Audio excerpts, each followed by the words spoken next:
sometimes it's difficult to ask musicians what they do outside of music because we spend so much time working.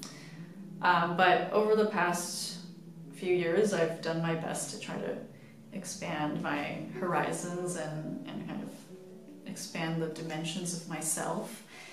I would say the top hobby that I have is reading, which isn't very exciting, but you know, I find that there's so much to explore, and especially after I moved to Canada, it was really important for me to learn the literary culture of Canada.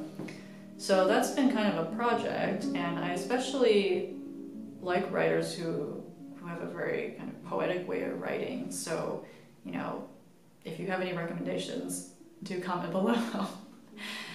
Other hobbies, I like cooking, and I especially like cooking for friends. So here in Tallahassee, because we're not a big city, I like to invite friends over, have a glass of wine, you know, make a nice meal, and just share in conversation and, you know, in company.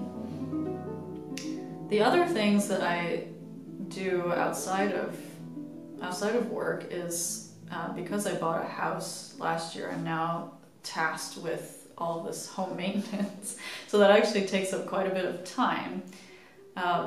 Last month there was a hurricane that blew through Florida, and while Tallahassee didn't really get hit that hard, we did have trees falling down. So I got to use my new chainsaw for the second time and found that it's actually very satisfying to use one. So I'm not hoping for another tree to fall, but I wouldn't be upset if one did.